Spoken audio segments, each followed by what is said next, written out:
I actually started formal training of dance a little later in life. I was 12 or 13, which doesn't sound late, but for a dancer is on the later side. But I was always dancing in our house. There are literally, not figuratively, literally hours of videotape that my father took of me and my sister dancing in our living room. The favorite thing to do was put on records and we would just dance, and Lauren's bopping around and I'm always doing these kind of weird feely things.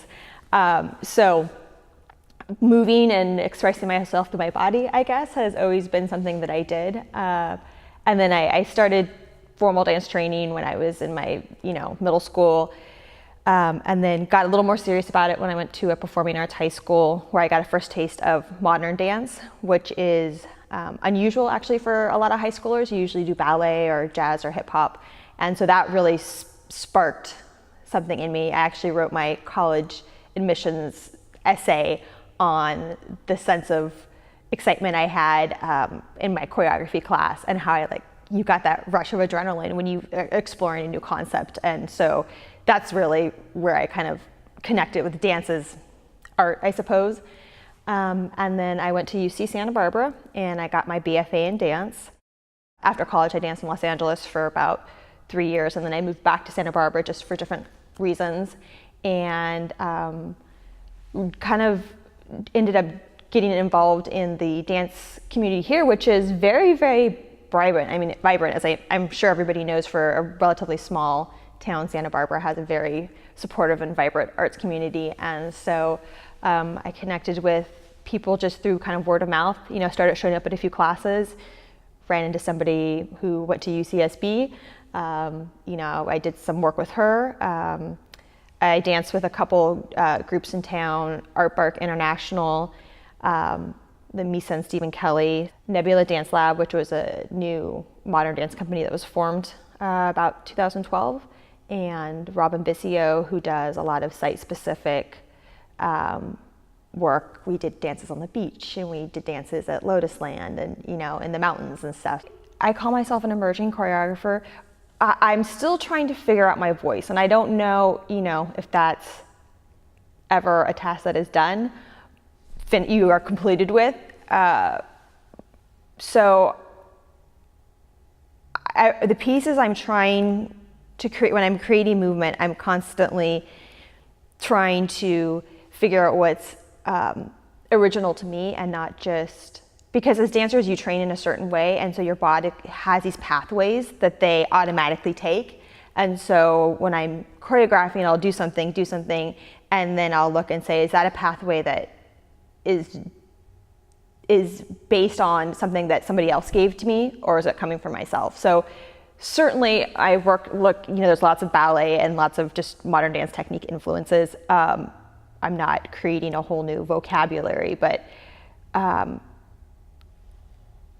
I'm trying to actually kind of source back to, I think, what it was like to be a kid, and all those videos of me dancing where I had no training about how to move, and it was completely and totally authentic. And also, but incorporate that. I mean, I certainly wasn't doing, big extensions or anything like that. So it definitely is kind of laid over a ballet and modern dance technique.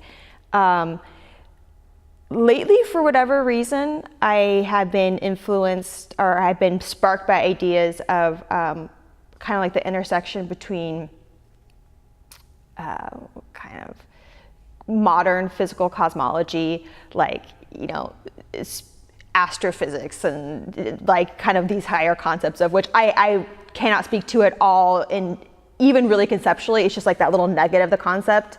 Like the first duet I did was very loosely inspired by, I guess it's string theory, like this multiverse. If there's infinite, the theory is that the universe is infinite, but the types of matter are finite. Therefore, if you expound on that, there's another Earth, there's multiple Earths. There's Earths that are exactly like our Earth, and then there's beings that are exactly like you, and there's an infinite number of them, and there's also beings that are like you but slightly different. I'm sure that was a horrible explanation of string theory, but that idea is what sparked my first piece, You Are Someone Like You. So it's this idea of it's this connection. Are you connected to this person, or do you feel so isolated because they are you, but they're so far away? Are they living the ideal version of your life or not? So anyways, these ideas of modern physical cosmology, and then intersection between religion and metaphysics, basically like historical or spiritual cosmology. And that kind of, the last piece I did, We Are Made of Stars, is, law of conservation of matter, I think.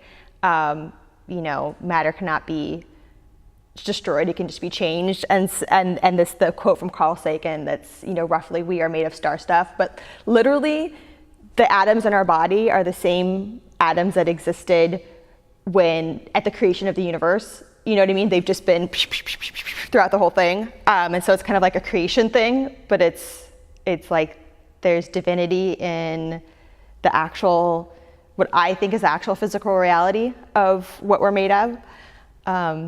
So I've been exploring concepts like that. Everything's kind of like big and epic and sweeping.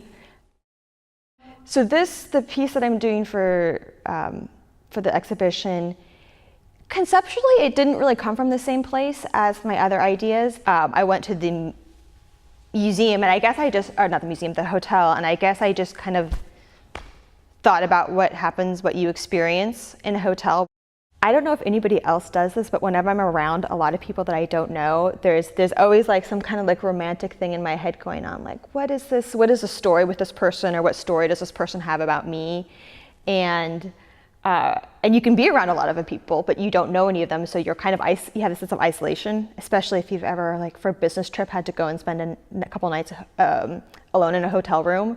It can be you can feel lonely. And so it's rootlessness, restlessness, isolation, identity shifting, like, who am I in relation to these new people, and time dilation and contraction.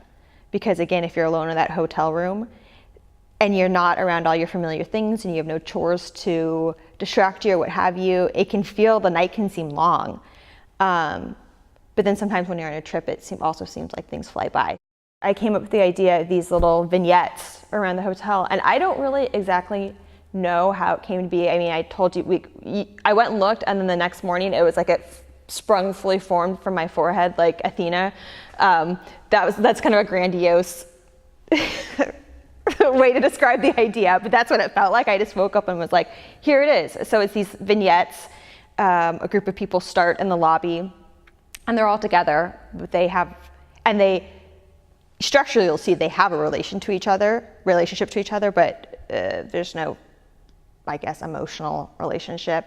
And then they splinter off into 3 different groups. There's a solo in a hotel room, which is kind of isolation, and then it gets a little bit into longing and that kind of thing, and kind of nervousness. Then there is a trio on a stairwell, which is kind of about the energy and excitement of interacting with new people, and also maybe a little bit of uncertainty. It's like social uncertainty, maybe. And there's these 3 people, they run up and down the staircase and they interact and run into each other and things.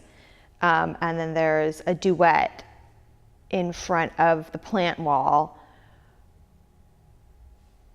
which is about maybe your relation to other people. And it's not a romantic relationship, but it's a little bit about growing and finding a connection. And I mean, so it's kind of literal. It's in front of that gorgeous plant wall. And a lot of the imagery I'm using for that one is like time-lapse photography of plants growing. And stylistically, I tend to be kind of precise, and I almost want to say mathematical.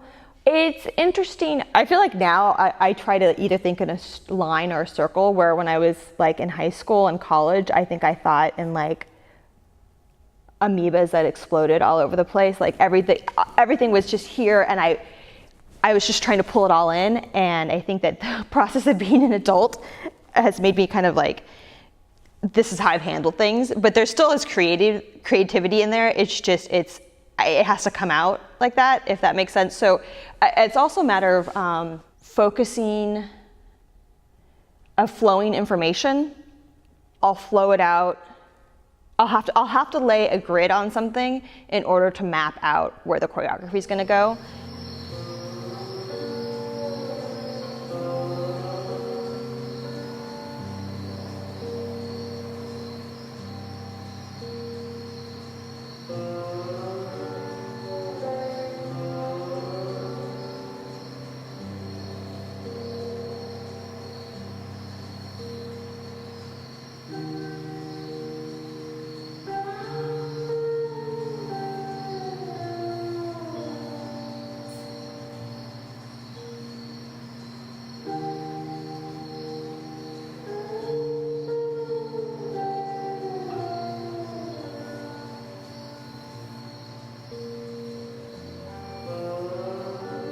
For example, for this piece that we're doing for the museum, I needed to have people going back and forth. You walk forward 8 counts, back 8 counts, you repeat that 8 times. You walk in whole time.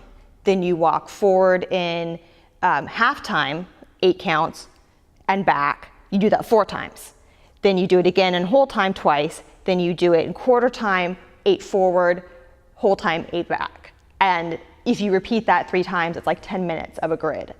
And so that gives the background texture of what I want to do, and then I can add the less gritty stuff on top of it.